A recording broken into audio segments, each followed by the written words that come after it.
기도로 이 조국을 축복한다면 어떤 기도 제목을 가지고 축복하느냐가 이제 중요한 문제가 될 거예요. 그리고 그 기도 제목은 한 번 소리내서 뭔가 이렇게 이제 부르짖는 게 자꾸 기도하는 게 자악한데, 자꾸 부르짖는 수준이 아니고 실제로 부르짖는데 삶 속에서 부르짖는 거죠. 행동으로 하나님께 기도로 부르짖는데 삶 속에서 이 기도가 응답되기를 원하면서 행동을 하게 되는 것이죠. 그래서 기도로 축복할 때 세 가지 기도 제목이 있다는 거예요. 우리는 사무엘을 통해서 어떤 기도로 무엇을 축복해야 되는지, 어떻게 축복해야 되는지 그것을 새겨야 한다는 말입니다. 첫 번째 기도 제목은, 기도로 조국을 축복할 때 첫 번째 기도 제목은 뭐냐면, 우리 조국이 하나님만 섬기는 조국이 되게 하옵소서예요. 그리고 사무엘은 주여 이 조국이 하나님만 섬기는 조국 되게 해주십시오 이렇게 기도하고 기도로 축복합니다. 하나님 섬기는 민족이 되게 해주옵소서 축복해요. 그러면서 실제로 사무엘이 사사로 천재로 제사장으로 일하면서 모든 사역을 통해서 뭐합니까? 조국이 하나님만 섬기도록 일을 하는 거예요. 일을. 여러분, 하나님만 섬기는 대표적인 표상적인 그 행위가 뭡니까? 표적이 뭐예요? 하나님만, 나 하나님을 섬긴다 하는 사람의 표적이 뭐죠? 나는 하나님만 섬기고 삽니다 할 때 진짜 하나님을 섬기고 사는지 안 사는지 알 수 있는 가시적인 표시가 뭐냐고요? 예배하면서 하는 것입니다. 예배하면서. 그래서 여러분, 오늘 마지막 한번 17 보세요. 17장 17절을 보겠습니다. 17절. 이제 은퇴 이후의 이야기입니다. 이 이야기 이제 보면 17절 설명이 되어 있습니다. 라마로 돌아왔으니 이는 거기에 자기 집이 있음이니라. 거기서도 이스라엘을 다스렸으며 또 거기에 여호와를 위하여 뭘 쌓았어요? 제단을 쌓았더라. 그냥 어디를 가든지 예배드립니다. 어디를 가든지 예배드리는 거예요. 그러므로 우리 조국이 하나님만 섬겨서 복을 받는 그런 조국으로 축복하려면은 기도로 축복하되, 우리는 일상에서 뭐 하는 사람이 돼야 되냐면은 사무엘처럼 어디를 가든지 뭐 하는 사람? 단을 쌓는 사람이 돼야 한다. 사무엘 보세요. 4절부터 6절까지 보면 뭐라고 합니까? 오직 아스다롯 이방신을 다 제거하고 뭐 해라? 하나님만 섬겨라. 아바드라는 말은 섬긴다는 뜻이거든요. 찬양한다. 하나님만 섬겨라. 이렇게 얘기하고 있습니다. 그리고 어떻게 합니까? 여러분 모이세요. 어디로 모이라 그랬죠? 미스바 대성회라는데 미스바로 모이세요. 그래서 오늘 5절, 6절, 7절을 보게 되면 반복적으로 나오는 핵심 키 버브가 있어요. 뭐죠? 한마디로 모여라, 모여서 모이고 모였더니 계속 얘기하고 있습니다. 그리고 뭐 했다 그랬죠? 번제를 드렸다. 9절을 보게 되면 번제를 드리는 걸로 끝나고 있습니다. 번제, 예배를 드린다는 얘기죠. 여러분, 이렇게 미스바에 모여서 예배를 드리고 그리고 조국을 축복하는데요, 그때 무슨 일이 생겼습니까? 이스라엘 사람들이 어디 미스바라는 곳에 모여가지고 집단적으로 모여서 뭘 하고 있다. 그러니까 그냥 그 이스라엘을 억압하는 블레셋 사람들이 이 소식을 들었어요. 가만두지 말아야지. 빨리 가서 흩어버려야지. 그리고 그냥 블레셋 군대가 침략해 왔다고 돼 있습니다. 침략해 와요. 이 소식을 이스라엘 사람들이 들었어요. 모여있는 사람들이. 무방비 아닙니까? 모여서 예배드리고 기도하고 있는데 이런 사람들을 탄압하기 위해서 블레셋이 놀러 온단 말이에요. 그래서 뭐라 합니까? 이스라엘 사람들이, 주여 우리가 사는 길은 사무엘이여 당신이 우리 이스라엘을 위하여 기도해 주십시오. 그리고 막 기도해 달라고 하잖아요. 그러면 얼마나 급했으면 기도하려고 하겠어요. 이게 믿음의 발로죠. 이제 달라지기 시작한 거죠. 하나님만이 이 조국을 살 수 있다는 거. 백성들이 아는 거죠. 축복을 사무엘이 믿음으로 하나님의 백성, 하나님을 잘 섬기는 백성이 되게 해달라고 이렇게 축복하며 기도하면서 이렇게 축복하기 시작하니까 어떻게 합니까? 이스라엘 사람들이 이제 변하기 시작하는 거죠.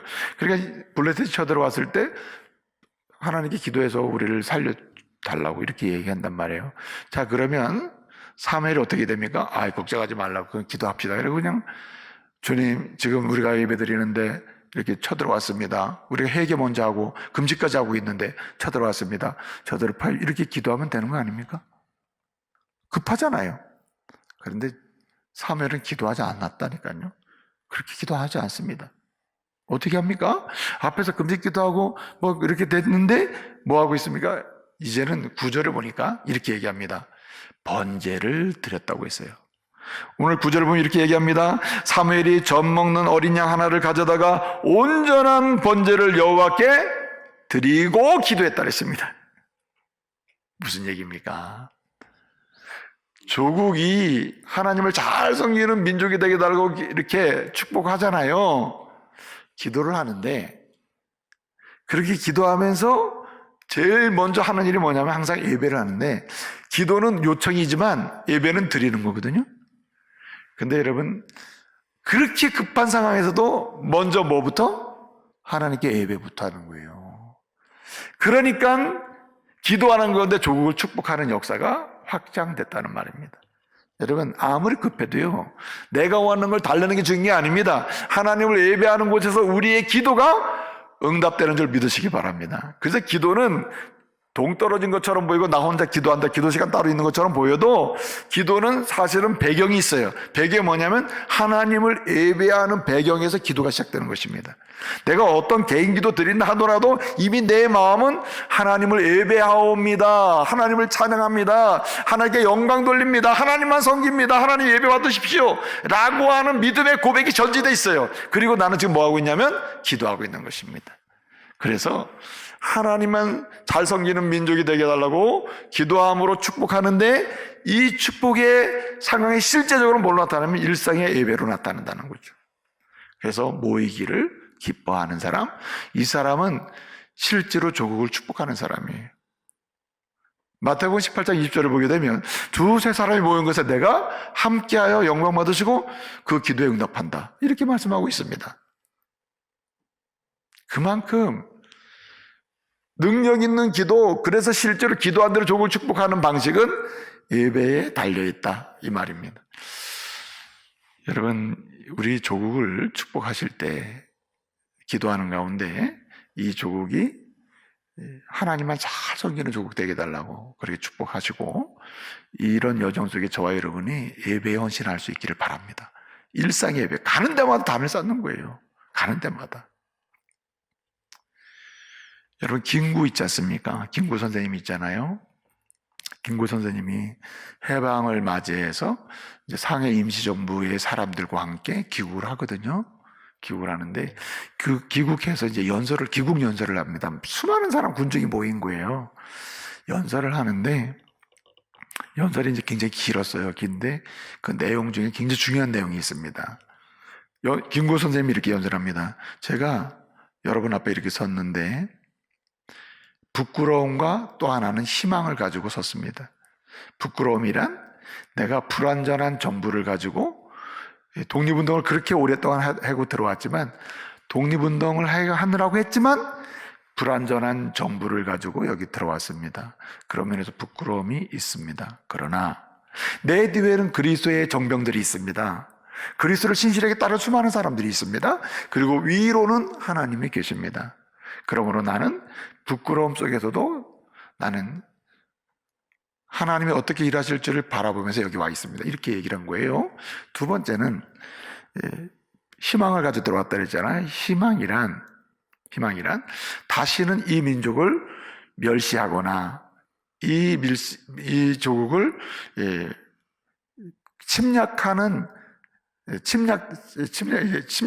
일이 없는 아주 강한 나라를 이루겠다고 하는 소망과 희망을 가지고 들어왔다라고 연설을 합니다. 그러면서 이렇게 강하고 넘보지 못하는, 멸시하지 못하는, 그리고 침략하지 못하는 강한 나라를 만드는 방책이 두 가지가 있는데, 연설 속에 첫째는 건국을 하는 것이고 둘째는 건교를 하는 것이다, 이렇게 얘기했습니다. 그리고 설명을 했어요. 설명을 하는데 하나가 뭐냐면, 어느 나라든지 교회들이 많이 있는 나라는 아름다운 나라다, 그렇게 김구 선생님이 얘기를 했습니다. 교회들이 있는 나라가 아름다운 나라다. 그러므로 경찰서 10개를 세우기보다는 차라리 지역에 교회를 하나 세우자. 그렇게 연설을 했어요.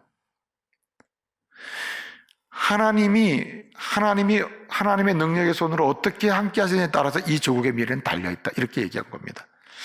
그 다음에 또 이렇게 설명해요. 내가 서대문 경찰서에, 형무소에 15년 정도 긴 시간 동안 갇혀 있을 때도 있었고, 그리고 그때마다 자신의 어머니가 면회를 왔는데, 그 어머니가 와서 면회를 올 때마다 한 얘기가 이렇다는 거예요. 김구야, 내가 엄마지만 또 너의 형제들이 있지만, 가족이 있지만, 가족도 너와 함께 내 곁에 끝까지 함께 할 수가 없다. 그러나 잊지 말아라. 예수님은 너를 절대 떠나지도 버리지 않고 너와 함께 하신다. 그러므로 이 성경을 절대 떠나지 말거라. 고난이 와도 뭔가 길이 열려도 성경을 붙잡아라. 그렇게 어머니가 이렇게 매번마다 부탁을 했다는 거예요. 그래도 하는 말, 이렇게 강한 나라, 견고한 나라, 넘보지 못하는 나라, 다른 나라들이 멸시하지 않는 이런 강한 나라를 만들기 위해서는 성경 위에 세워져야 하고 하나님의 돌보심을 받는 나라가 돼야 한다. 자, 여러분, 우리 하나님의 국민이 되어서 앞으로 잘 살아봅시다. 이렇게 연설을 맺혔어요. 제가 좀 연설하는 능력이 없어서는지 좀 감동이 되지 않아요? 그렇게 해서 연설을 했다니까요. 요즘에요, 김구 선생 울고 먹는 사람 많아요. 예? 자기가 원하는 목적, 정치적 목적을 위해서 김구 선생 울고 먹는 사람 많다고. 진짜 김구 선생님 존중하면 그분이 기국연설한 걸 좀 귀담아 들을 필요가 있어요. 요즘은 그런데 거꾸로 김구 선생 좋아한다고 하면서 하나님의 교회를 탄압하는 사람 얼마나 많습니까? 하나님 말씀을 무시하는 사람 많죠. 여러분, 김구 선생님의 핵심 뭐냐? 우리 대한민국이 잘 사는 나라, 강한 나라가 되려면 한마디로 하나님 잘 섬기는 나라가 돼야 한다는 거예요. 쉽게 말하면 그겁니다, 그거.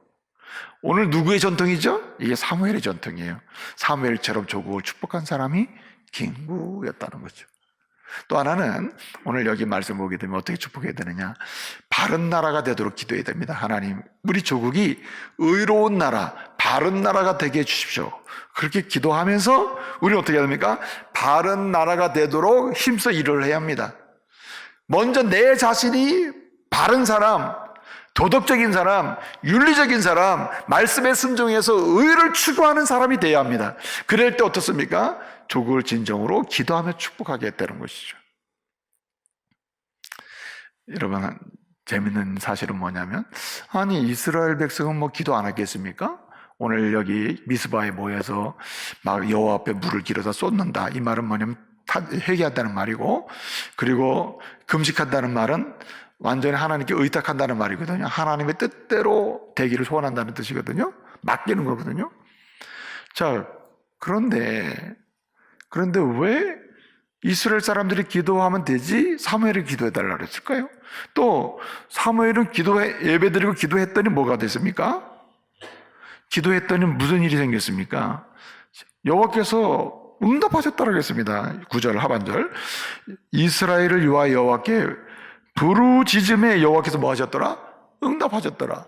기도하니까 응답했대요. 기도하니까 바로 우레를 말아서 블레셋 군대가 흩어지게 됐다는 얘기예요. 한마디로. 여기 좀 신기하지 않습니까? 여러분, 이사야 59장 1절 2절 말씀 보게 되면 여호와께서 손이 짧아 능력이 없는 것도 아니고, 그 다음에 여호와의 귀가 둔하여서 듣지 못하는 것도 아니다. 너희가 그렇게 하나님께 기도하고 부르짖고 해도 응답받지 못하는 이유는 하나님과 여러분 사이에 죄악이 가로막았기 때문이다. 이렇게 말씀을 하고 있습니다. 우리 예수님 말씀하셨어요. 하나님은 죄인을 듣지 아니하시고 경건한 자가 주의 뜻대로 행하는 것을 들으신다고 했습니다. 무슨 말입니까? 한마디로 의롭게 행하는 자, 주님의 은혜로 삽니다. 주님의 은혜로 새롭게 됐습니다. 그러므로 나는 감사로 의를 추구하고 윤리적으로 살고 도덕적으로 살고 말씀에 순종하며 살겠습니다 하면서 의롭게 사는 자들의 기도를 주님은 절대 버리지 않는다는 거죠. 여러분, 응답의 기쁜 경험을 하는 사람이 천차만별인데 예수 이름으로 제사함 받고 의인으로 칭함받은 사람으로서 주님이 원하시는 대로 의로움을 추구하고 바른 나라를 추구하고 바른 삶을 추구하면서 기도하는 자의 기도는 반드시 응답되는 거예요. 죄악이 하나님과 우리 사이를 가리면 안 되는 거죠. 여러분, 그 국가 청렴도라는 게 지수가 매년 발표됩니다. 국가 경쟁력 지수가 있고요, 국가 청렴도 지수가 있거든요. 그런데 이 국가 청렴도와 국가 경쟁력은 무관하지는 않아요. 국가 청렴도가 전혀 바닥이다. 그러면 경쟁력이 실제는 순위가 올라가도 실제는 경쟁력의 능력을 발휘하지 못합니다. 그러나 국가 경쟁력으로 평가가 나왔다 하더라도 실제 국가 경쟁력이 있는 나라는 국가 청렴도가 높은 나라예요. 부패 지수가 낮은 나라라 이 말이죠. 여러분, 작년에 우리나라가 국가 청렴도가 140개 중에서 32위를 했습니다. 32위. 그리고 국가 경쟁력은 그 대상 중에 42개 국가 중에서 23위를 했어요. 많이 좋아졌다는 말이거든요. 그만큼 우리가 많이 좋아진 건 사실이라 이거죠. 근데 어떻든 하나님이 보실 때 국가 청렴도가 높아야 돼요. 하나님이 보실 때 하나님의 사람들의 청렴도가 높아야 돼요. 의로움의 지수가 높아야 되고 윤리적 지수가 높아야 돼요. 도덕적 지수가 높아야 돼요. 그래서 여러분, 우리가 국가 지도자를 위해서 기도할 때도 하나님 잘 섬길 수 있도록 통치할 수 있는 지도자, 또 윤리적, 도덕적, 그 다음에 의로움의 지수가 높게 나오는, 또 높게 만들 수 있는 이런 지도자, 이거 기도해야 되는 것이죠, 사실은. 여러분, 오늘 사무엘이 기도했더니 부르짖음에, 여기 갭이 없거든요, 이 단어 사이에는. 부르짖음에 응답했다는 이 단어에 시간차가 없습니다. 즉각성을 의미해요. 연계되는 겁니다. 부르짖었더니 응답해서 우레가 내리고 끝나버렸어요. 이 말은 뭐냐면 거꾸로 보면 사무엘은 하나님의 은혜로 구원받은 하나님의 사람이 된 다음에 그는 그 의롭게 하신 하나님의 은혜에 감사하면서 뭘 추구하며 살았느냐? 정직하게 살았고 의롭게 살았으며 경건하게 살았고 윤리적, 도덕적으로 깨끗하게 하나님 보시기에 아름답게 살기를 소원하며 살았다는 거예요. 그랬더니 그의 기도가 응답되는 거예요. 할렐루야. 여러분, 우리는 우리 자신의 청렴도를 다른 사람이 못 보잖아요. 여러분의 10년 가운데 마음과 개인은 홀로 있을 때의 삶을 누가 합니까? 하나님은 아셔요. 그래서 하나님 앞에서 내 자신의 영적 청렴도, 그리고 윤리적, 도덕적인 청렴도 지수가 높아질수록 우린 경쟁력 있는 사람으로 하나님 쓰실 겁니다. 그리고 우리의 기도는 응답돼서 이 조국이 의롭고 바른 나라가 되도록 축복하는 역사가 있을 줄로 믿습니다. 그래서 이렇게 축복해야 하는 것이죠. 마지막 한 가지는요, 굉장히 중요한 게 뭐냐면, 여기에 세 번째 기도 제목이 뭐냐면, 주님, 이 민족이 열방을 향한 축복의 통로가 되게 달라는 겁니다.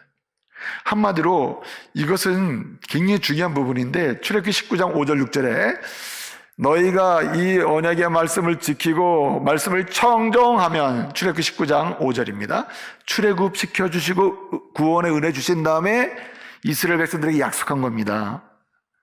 너희가 언약의 말씀을 지키고 말씀에 순종하면 내가 너희를 내 소유로 삼겠고, 진짜 중요한 번인데 제사장 나라로 삼겠다. 제사장 나라. 제사장은 지난번에도 말씀드렸지만 제사장이라는 것은 민족 공동체에서 그냥 제사 때 헌신한 사람이거든요. 근데 이스라엘을 통째로 세상을 향한 제사장 나라로 삼는다는 거예요. 하나님의 은혜의 통로가 세상을 향한 은혜의 통로가 되고 세상의 아픔과 눈물을 얼싸안고 하나님께 기도할 수 있는 그 역할을 하는 나라로 이스라엘을 삼겠다는 말이죠. 사무엘은 이 전통과 비전을 알고 있었다니까요. 그러니까 사무엘은요, 자신의 선지자적 일을 하거나 제사장 노릇을 하거나 이 사역을 감당하는 모든 역할을 통해서 자기는 이스라엘을 축복하고 있으나 이스라엘의 비전은 뭐냐? 세계 열방을 축복하는 축복의 통로가 되도록 하는 거예요. 이것이 사무엘의 축복의 기도였습니다. 그래서 오늘 15절부터 보게 되면 이제 사는 날 동안에 이제 평안이 있었는데 사는 날 동안에 어떻습니까? 그는 라마로, 그는 베델로 가고 미스바로 가고 길갈로 가고 이렇게 이건 지금 세 도시가 나왔습니다만은 세 도시만 갔다는 의미가 아니에요. 이 세 도시를 순회했다는 말은 세 도시가 영적인 상징성이 있습니다. 베델은 야곱이 여러분 도망가다가 하나님 만나고 돌아와서 내가 하나님의 집을 세우겠습니다 한 곳이 아니에요? 헌신한 곳. 길갈, 이스라엘 백성들이 가나안 땅에 들어와서 제일 먼저 할례를 행하고 진을 치고 전쟁을 준비하고 하나님의 은혜를 경험한 곳 길갈. 미스바는 뭡니까? 오늘 바로 이곳 아니에요? 영적인 하나님의 은혜를 얻고 이 눈물의 골짜기에서 다시 희망의 골짜기로 옮겨진 이 사무엘을 통한 축복의 기도 속에 달라지는 이 현장이 미스바였잖아요. 그렇게 사무엘은 온 지역을 세 도시 나왔습니다만은 이렇게 두루두루 다니면서 순회했다. 이 순회했다는 느낌이 누구의 느낌이 들어요? 예수님 느낌 들지 않습니까? 예수님은 가만히 앉아서 찾아오는 사람에게 내가 뭘 할 얘기를 해주겠다고 한 사람이 아니에요. 그런 분이 아닙니다. 주님은 병든 자, 넘어진 자, 죽어가는 자 찾아가요. 찾아가서 예수님은 복음을 전하고 축복해서 살려주잖아요. 사무엘이 그런 사람이에요. 사무엘은 찾아가고 축복하는데 이 똑같은 축복의 원리가 이스라엘 백성이 어디로 가야 되는 세상을 찾아가야 되는 거예요. 뭐 하는 겁니까? 한마디로 축복의 통로가 되는 것이죠. 여러분, 아이러니한 것은 뭐냐면 여러 가지 고난 중에 이스라엘이 흩어져 디아스포라가 되거든요. 예수님 오시기 전에 이미 이스라엘은 세계 속에 디아스포라 흩어지게 됐습니다. 흩어지게 되므로 가는 곳곳에 뭐가 세워지냐면 회당이 세워져요. 그리고 거기서 하나님을 노래하는 예배가 진행돼요. 그러는 가운데 이방인들이 개종하는 역사가 막 일어나요. 물론 뭐 대단한 역사가 일어난 건 아니겠습니다만은 하여튼 그 지역에서 하나님을 섬기는 공동체가 생긴다니까요. 뭘 얘기하죠? 바로 민족이 나라는 망한 것처럼 보였는데 사실은 축복의 통로가 되고 있는 것이죠. 하나의 상징성이 있는 것입니다. 로저 밥슨이라고 하는 사람이 있는데 이분이 통계학자거든요.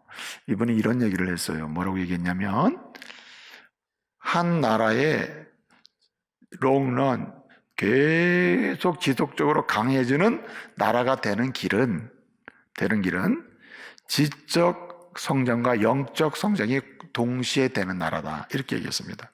한마디로 세상적인 게 뭐 조건이 다 갖춰져도 영적 성장이 안 되면 그 부유함은 오래가지 못한다. 흥망성쇠 속에 사라져버린다는 거예요. 그러나 영적으로 일어나는 공동체는 비록 모양은 달라질 수 있으나 지속적으로 세계 속에 축복의 통로가 된다는 거죠. 이제 말씀을 마치겠습니다. 여러분, 조국은 누가 축복합니까? 바로 내가 축복해야 돼요. 이 조국 땅에 소속된 하나님의 사람들은 조국을 축복하는 사람이 되어야 합니다. 무엇으로? 기도함으로. 어떻게? 기도 제목은 뭡니까? 주여, 이 민족이 하나님 잘 섬기게 해주시고 의로운 나라 되게 해주시고 그리고 하나님의 복을 받아서 세상의 축복의 통로가 되게 해주십시오. 그 일을 위해서 내가 오늘도 일을 하겠습니다. 이렇게 되는 거거든요. 그래서 여러분, 이 축복의 통로가 되도록 기도하잖아요. 기도로 이렇게 축복의 통로가 되도록 기도하는 사람은 현실적으로 하는 게 뭐냐면 자신에게 부여된 직분 있잖아요. 부여된 일, 그 사명을 되게 열심히 감당을 하는 거예요. 뭐 할 때까지? 죽을 때까지. 여러분, 사무엘이요, 죽을 때까지 순회하고 가르쳤다고 얘기하잖아요. 순회하고 가르치고. 오늘 13절을 보게 되면요, 가서 도를 가르치고 뭐 이렇게 해서 쭉 하잖아요. 가르친다는 거죠. 가르친다. 여러분, 하나님이 어떤 사명을 줬습니까? 그 사명을 끝까지 감당하는 가운데 이 민족을 세상을 향한 축복의 통로가 되도록 축복하는